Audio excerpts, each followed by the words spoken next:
샬롬, 오늘도 주님의 은혜와 평강이 여러분과 함께하기를 축원합니다. 오늘도 주님과 동행하고 말씀과 함께하는 하루의 삶이 되시기를 주의 이름으로 간절히 축원합니다. 오늘 아침 하나님께서 우리에게 허락해 주신 말씀은 출애굽기 28장 31절에서 43절 말씀입니다. 에봇에 딸린 겉옷을 만들되 청색으로 만들어라.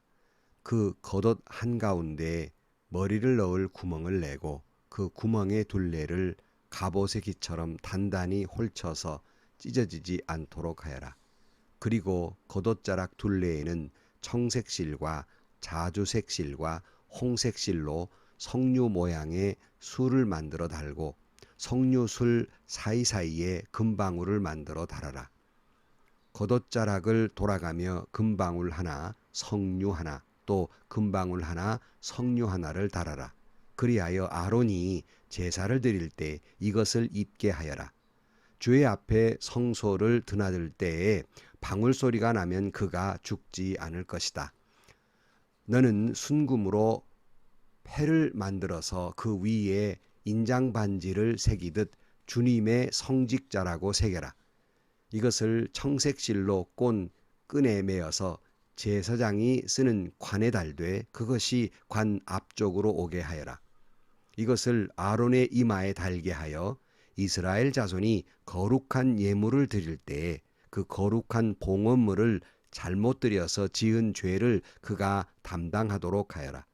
그는 그것을 늘 이마에 달고 있어야 한다. 그러면 그가 바치는 예물을 나 주가 기꺼이 받아줄 것이다. 너는 가는 모시실로 줄무늬 속옷을 지어라. 가는 모시실로 제사장이 쓰는 관을 만들고 술을 놓아 예복의 허리띠를 만들어라. 아론의 아들들에게 입힐 속옷을 만들어라. 그들이 띨 허리띠도 만들고 그들이 쓸 관도 만들어서 그들이 영화롭고 아름답게 보이도록 하여라. 너의 형 아론과 그의 아들들에게 이것을 입히고 그들에게 기름을 부어서 제사장으로 세우고 그들을 거룩히 구별하여 나를 섬기게 하여라. 그들에게 허리에서 넓적다리까지 덮이는 속바지를 모시실로 만들어 입히고 그들의 몸 아래를 가리게 하여라. 아론과 그의 아들들은 회막에 들어갈 때에나 성소에서 제사를 드리려고 제단으로 나아갈 때에 그것을 입어서 몸 아래를 가려야 한다. 몸 아래를 노출하는 죄를 지으면 죽는다. 이것은 그와 그의 자손이 지켜야 할 영원한 규례이다. 아멘. 오래전에 제가 부목사로 섬기던 때의 일이었습니다. 대신방을 하고 있었는데요. 지금보다 그 당시에 많은 성도들이 대신방을 받으려면 온갖 정성을 다합니다. 심지어 집 골목 밖까지 나와서 물로 깨끗이 그 비지를 다 해놓고 기다립니다. 또 마디 있는 것도 많이 준비해 놓지요. 그러니까 그 집 아이들이 학수고대하지요. 목사님 언제 오시는가. 그러다가 제가 그 집 골목에 이렇게 들어서는데 그 아이들이 그 반가워하면서 외치는 소리가 있었습니다. 그것은 하나님 오신다, 하나님 오신다 하는 외침이었습니다. 철없는 아이의 외침이었지만 그 아이의 순수함이 참 부러웠습니다. 목사님을 보면서 하나님 본 듯 한 것입니다. 물론 성도님들 중에는 목사님을 보면서 하나님을 생각하는 것, 그러면 안 된다고. 목사가 하나님인가? 이렇게 말씀하시는 분도 계세요. 맞습니다. 목사가 하나님은 아니지요. 하지만 목사님을 보면서 하나님을 생각한다면 그 성도의 순수한 신앙을 나무랄 수는 없는 것입니다. 또 그 목사님, 저는 아니지만 그 하나님 본 듯 하신 성도들을 보면 또 그 목사님은 어떤 삶을 살았기에 성도들이 목사님을 볼 때 하나님 보는 것처럼 그렇게 할까 생각해 보면 또 다른 문제라고 생각합니다. 여러분 그렇지 않아요? 목사님을 보면서 하나님 본 듯 반기는 사람과 그런 순수한 신앙과 그러면 안 된다고 원칙을 따진 분의 신앙과 누가 옳고 그름을 떠나서 어떤 분의 신앙이 더 순수할까 하는 것을 잠시 생각해 봅니다. 헨리 나우엔이 쓴 책 가운데에서 예수님을 생각나게 하는 사람이라는 책이 있습니다. 그 책 중에서 주님께 헌신된 사역자는 예수님을 생각나게 하는 사람이어야 한다, 이런 말을 하고 있습니다. 그래서 주님을 위한 사역자는 첫째로 예수님의 치유하심을 생각나는 사람이어야 한다. 둘째로 예수님의 붙드심을 생각나는 사람이어야 한다. 셋째로 예수님의 인도하심을 생각나게 하는 사람이어야 한다 그랬어요. 참 귀한 말이고 목회자로서 하나님을 또 섬기는 자로서 깊이 생각해야 될 부분들이 참 많습니다. 그런데 그것이 목회자뿐일까요? 우리 성도들도 세상 사람들로 하여금 우리 믿는 이들을 볼 때에 하나님이 생각나게 하는 사람이어야 한다는 것입니다. 우리 믿는 사람을 볼 때에 믿는 사람 속에서 예수님이 보여야 한다는 것입니다. 그렇지 않습니까? 오래전에 제가 그래 설교하면서 이 헨리 나우엔의 책 제목을 인용해서 예수님을 생각나게 하는 사람이라 하는 제목으로 설교를 한 적이 있어요. 그때 소개한 그러한 사람은 돌에 맞아 죽어가면서도 그들의 죄를 용서해 달라고 기도했고 그 얼굴은 천사의 얼굴과 같이 보였다고 했던 바로 스데반입니다. 참 스데반이야말로 예수님을 생각나게 하는 사람 아니었겠습니까? 마찬가지로 우리 믿는 사람들도 예수님이 생각나게 하는 사람이어야 하고 하나님이 생각나게 하는 사람이어야 합니다.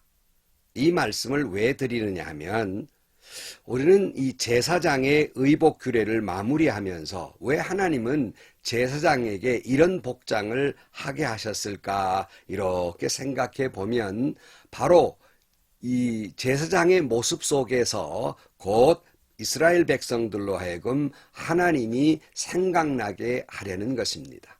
하나님이 그들과 함께 하고 가시고 그들의 예배를 받고 계신다는 것을 생각나게 하려고 이와 같은 복장을 하게 하신 것입니다.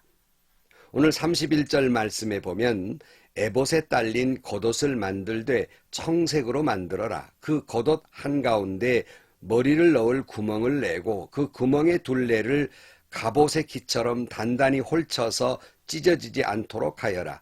그리고 겉옷자락 둘레에는 청색실과 자주색실과 홍색실로 석류 모양의 술을 만들어 달고 석류 술 사이사이에 금방울을 만들어 달아라.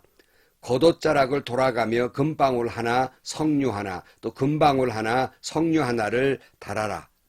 그리하여 아론이 제사를 드릴 때 이것을 입게 하여라. 주의 앞에 성소를 드나들 때에 방울 소리가 나면 그가 죽지 않을 것이다. 이렇게 말씀을 해요. 에봇에 딸린 겉옷을 만들면서 밑단 사이에 석류 모양의 술을 이렇게 만들어 달고 또 바로 옆에는 금방울을 만들어 달고 이렇게 빙 둘러서 그 밑에다가 이것을 달게 합니다. 그리고 오늘 본문 말씀에 이 금방울 소리가 나면 그가 죽지 않을 것이다. 이렇게 말씀하는데요. 제사장이 이제 성소에 들어가서 제사를 드리다가 하나님의 규례에 어긋나거나 하나님 앞에 잘못했을 때 그는 즉사를 하게 됩니다. 그러니까 잘 예배를 드리고 있고 제사를 드릴 때는 그가 움직이기 때문에 그 옷 밑단에서 방울소리가 딸랑딸랑 났던 것 같습니다. 그런데 그 소리가 멈추면 즉사한 거예요. 그래서 사람들이 들어가지도 못하고 갈고리로 끄집어냈다고 합니다. 근데 학자들이 아무리 금방울의 역할이 무엇인지 정확히는 알 수 없어요. 그래서 학자들 사이에는 석류는 번성을 뜻하고 금방울은 곧 거룩, 영광 뭐 이런 걸 뜻한다 이렇게 말하고 있지만 정확지는 않습니다. 다른 면에서 생각해 보면 아름다운 방울 소리를 내고 있다면 그는 아직 살아있다는 증거라는 것입니다. 우리를 보는 모든 사람들이 예수님을 보아야 하는 것처럼, 예수님이 보여야 하는 것처럼, 우리의 삶 속에 아름다운 금방울 소리처럼 우리의 삶 속에 이 예수님의 영광을 드러내는 삶을 살 때 저와 여러분의 신앙은 살아있는 신앙이 될 줄로 믿습니다. 그런데 이 제사장의 머리에 쓰는 관을 금관을 씌워라, 오늘 본문에 말씀하는데 36절 말씀에 너는 순금으로 패를 만들어서 그 위에 인장 반지를 새기듯이 주님의 성직자라고 새겨라. 이것을 청색실로 꼰 끈에 매어서 제사장이 쓰는 관에 달되 그것이 관 앞쪽으로 오게 하여라.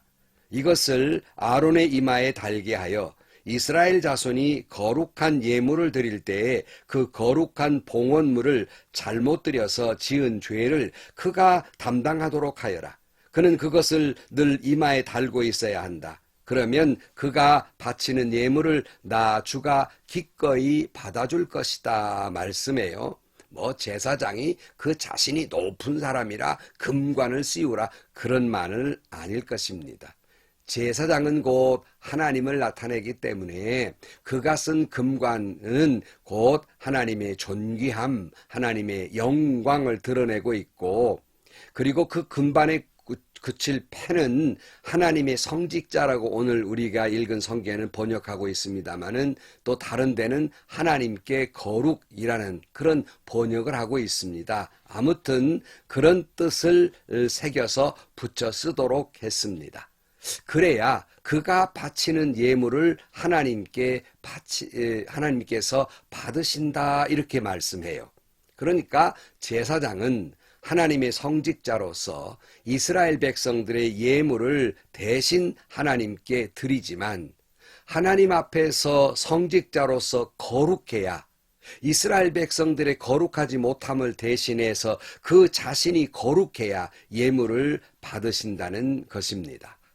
그러니까 여러분, 예물을 바치는 사람이 하나님 앞에 거룩하고 성결해야 하나님이 그 예물을 기뻐 받으신다는 말씀입니다.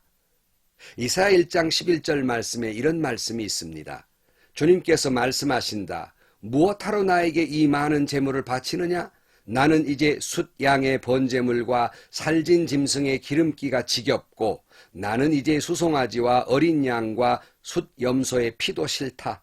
너희가 나의 앞에 보러 오지만 누가 너희에게 그것을 요구하였느냐? 나의 뜰만 밟을 뿐이다. 다시는 헛된 제물을 가져오지 말아라. 다 쓸모없는 것들이다. 분향하는 것도 나에게는 역겹고 초하루와 안식일과 대회로 모이는 것도 참을 수 없으며 거룩한 집회를 열어놓고 못된 짓도 함께하는 것을 내가 더 이상 견딜 수 없다 그랬어요. 무슨 뜻입니까? 하나님이 예물을 바치지 말라는 의미가 아니라 그들이 예물을 드리긴 하는데 다 쓸모없는 것들이라는 거예요. 왜냐하면 그들이 예물을 바치면서도 거룩한 집회를 열어놓고서도 거룩한 예배를 드려놓고서도 못된 짓은 다 한단 말이에요. 그러니 그런 예물을 더 이상 견딜 수도 없고 오늘 본문에 역겹다고 그랬잖아요.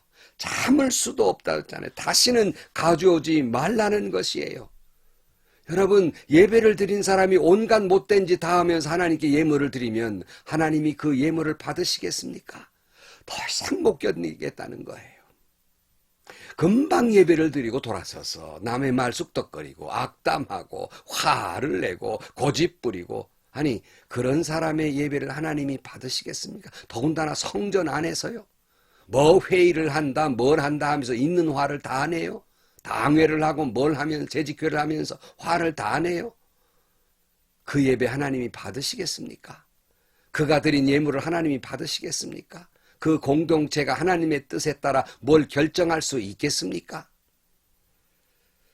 하나님 앞에 그렇게 바치는 예물 하나님이 너무 더 이상 역겹다, 받을 수 없다, 견딜 수 없다 그랬어요. 여러분, 여러분이 드리는 예배에 거룩이 있습니까? 여러분이 드리는 예물을 드리는 여러분 자신에게 성결함이 있습니까? 우리는 하나님 앞에 예배 드리기 전에 거룩해야 됩니다. 우리는 하나님 앞에 예물을 드리기 전에 그 예물을 바치는 사람이 성결해야 됩니다. 아니, 예배를 드린 후에도 하나님 앞에 우리는 거룩해야 되고, 예배를 드린 후에도 하나님 앞에 성결해야 하나님이 그가 드린 예물을 기뻐 받으실 것입니다. 그렇다면 하나님이 받지 않아요. 계시록에 보면 라우디아 교회를 향해 이런 말씀이 있습니다. 요한계시록 3장 15절 말씀에 나는 내 행위를 안다. 너는 차지도 않고 뜨겁지도 않다. 내가 차든지 뜨겁든지 하면 좋겠다. 내가 이렇게 미지근하여 뜨겁지도 않고 차지도 않으니 나는 너를 내 입에서 뱉어버리겠다. 역겹다는 거예요. 여러분, 여러분이 드리는 하나님께 드리는 예배가, 여러분이 바치는 하나님께 드리는 예물이 하나님이 기쁘게 받으실 만한 예물입니까? 역겨운 예물입니까? 토할 것 같은 예물입니까? 여러분, 그 신앙과 그 삶이 바리새인처럼 그렇게 속다르고 겉다른 모습입니까? 아니면 진정으로 하나님 앞에 거룩하고 여러분은 성결하십니까? 여러분이 드리는 예배가, 여러분이 바치는 예물이 먼저 여러분 자신이 거룩해야, 먼저 여러분 자신이 성결해야 하나님이 기뻐 받으신다는 것을 잊지 마시기를 주의 이름으로 축복합니다. 우리는 이제 제사장이 입을 옷에 대해서, 의복에 대해서 다 말씀을 마쳤습니다. 이미 말씀드린 대로 다시 말씀드리면 그들에게 아주 아름다운 예복을 입혔지만 사실은 그 예복을 통해서 하나님을 드러내고 하나님께 영광을 돌릴 뿐만 아니라 그 자신의 부끄러움을 가리우는 거예요. 그 죄성, 죄인 맞잖아요. 그 부끄러운 것들을 다 가리우는 것처럼 우리도 왕 같은 제사장으로서 하나님 앞에 우리도 거룩한 그리스도로 옷 입고 하나님께 영광, 하나님을 영화롭게 아름답게 해드려야 할 뿐만 아니라 예수 그리스도의 보혈로 우리의 부끄러움, 우리의 죄성, 우리의 이 죄송함을 가리우고 하나님 앞에 진정 섬기고 예배하는 저와 여러분들이 되시기를 주의 이름으로 축원합니다. 이를 통해서 우리가 하나님 앞에 예배드리고 이런 삶을 살아갈 때 많은 믿지 않는 사람들이, 우리 믿는 이들을 통해서 하나님이 보여야 합니다. 우리 믿는 이들의 삶을 통해서 예수님이 보여야 합니다. 성령님이 보여야 합니다. 그런 삶을 살아야 할 것입니다. 여러 번 말씀드렸어요. 우리 신앙인들은 걸어다니는 복음입니다. 걸어다니는 성경책입니다. 우리 신앙인들은 작은 예수로 살아야 합니다. 이것이 제사장에게 이런 아름다운 복장을 하게 한 것이지 제사장을 훌륭하게 보이려는 뜻은 아니었던 것이에요. 오늘도 여러분 작은 예수로 사시고요. 걸어다니는 성경책, 왕 같은 제사장 되시기를 주의 이름으로 간절히 축원합니다. 기도하시겠습니다. 하나님 아버지, 우리 믿는 이들을 통해서 하나님의 영광이 드러나고 예수님이 보여지기를 원하시는 하나님, 하나님께 예배드리는 저희들이 예배드리기 전에 먼저 거룩하게 하시고 성결하게 하시고 우리 드리는 예배와 우리들이 드리는 예물을 기뻐 받으시는 저희 모두가 되게 하여 주옵소서. 오늘 또 왕같은 제사장으로 살아가게 하여 주옵소서. 예수님의 이름으로 기도하옵나이다. 아멘. 여러분, 오늘 또 여러분 하루의 삶을 통해서, 여러분을 통해서 믿지 않는 사람들이 예수님을 보게 하고 하나님을 보게 하는 걸어다니는 복음이 되시기를 주의 이름으로 간절히 축원합니다. 늘 성결하게 거룩하게 살아서 여러분이 드리는 모든 예배를, 예물을 하나님이 기뻐 받으시는 성도 되시기를 주의 이름으로 축원합니다. 오늘도 여러분 하나님께 영광을 돌리고 하나님의 은혜가 넘치고 좋은 일이 가득한 하루가 되시기를 주의 이름으로 간절히 축원합니다.